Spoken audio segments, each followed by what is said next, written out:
Sœurs et frères bien-aimés, nous continuons notre cheminement pascal et nous sommes à notre 3e semaine. C'est le lundi de la 3e semaine de Pâques et nous continuons avec les textes bibliques. D'abord, d'un côté, l'implantation de l'Église naissante par les apôtres avec le choix des 7. C'était samedi dernier qu'on a lu ensemble dans le livre des Actes des Apôtres qu'il fallait choisir 7 hommes jugés dignes, hommes de foi, de confiance pour remplir la responsabilité d'accompagner les veuves, ceux qui étaient un petit peu négligés par le groupe des Grecs, et aussi pour remplir, comme on le dit souvent, le service des tables pour la distribution du pain et pour le partage du quotidien, mais aussi pour partager la parole de Dieu. Et ce matin encore, nous sommes dans la continuité de ce que le Seigneur a fait, et les 7 qu'on avait choisis, c'était Étienne, et 7 autres encore, Philippe, il y avait Étienne, il y avait Philippe, Procore, Nicanor, Timon, Parménas et Nicolas. Et ces 7 étaient consacrés pour le service des autres. Et aujourd'hui, on nous présente Étienne en train de prophétiser, en train d'évangéliser. Étienne qui était plein de grâce, dit l'Écriture, et de la puissance de Dieu, accomplissait parmi le peuple des prodiges et des signes éclatants. Mes sœurs, mes frères, la mission de prophétie ou encore d'annoncer l'Évangile n'est pas totalement réservée à une catégorie.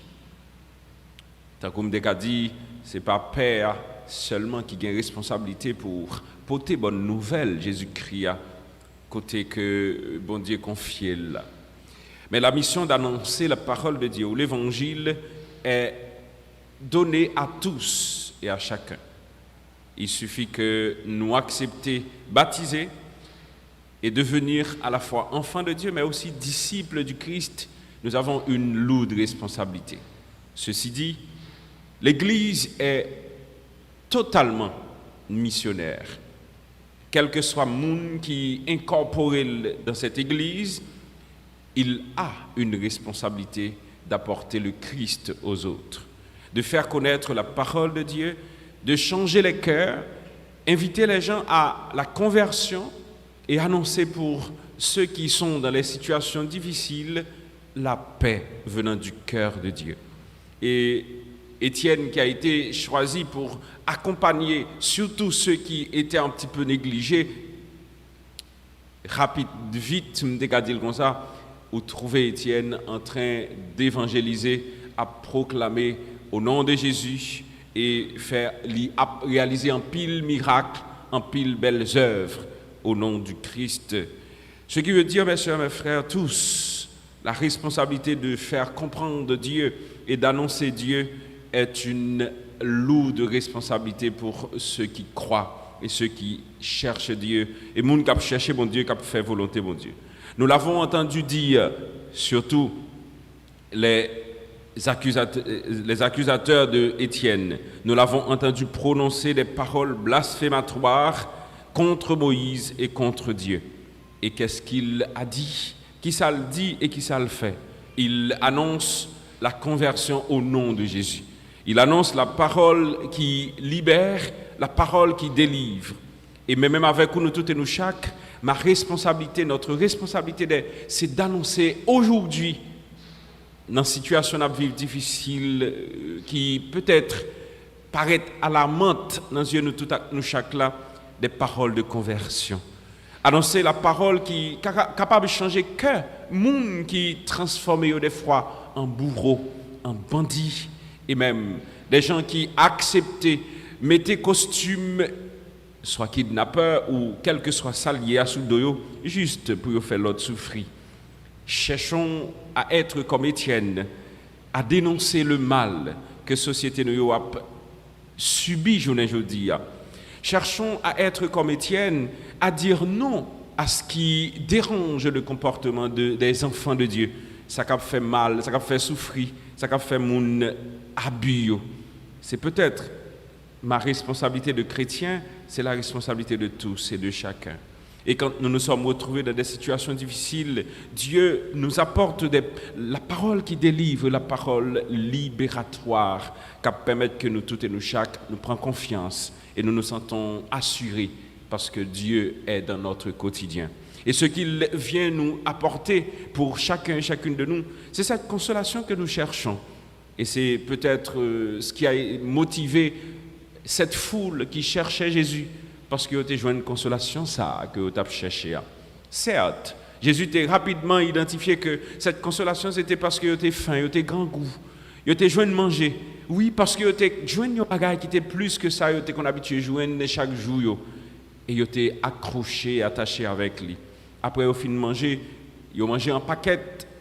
Même t'es on nous dit, plus passé 7 paniers, il était rempli, 12 paniers étaient remplis, pardon.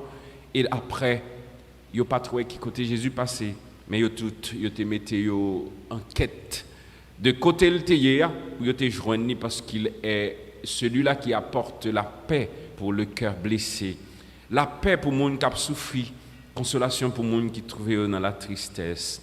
Ce matin encore, nous sommes un peuple mutilé, un peuple qui a souffert, un peuple qui a traversé des moments difficiles dans la vie, nous comme monde, et nous cherchons Dieu. Nous le cherchons parce que nous savons qu'il peut apaiser surtout nos douleurs. Il est capable de transformer le cœur, nous. Il est capable de consoler. Si là qui est désespéré, si là qui est dans la tristesse, et nous cherchons avec assurance que ce que nous avons besoin, il nous l'accordera. Amen, dit Jésus. Vous me cherchez, non pas parce que vous avez vu des signes, mais parce que vous avez mangé du pain et que vous avez été rassasiés. Le Seigneur oriente la tête de tous et de chacun. Pas chercher, bon Dieu, parce que nous nous sommes retrouvés dans des situations difficiles.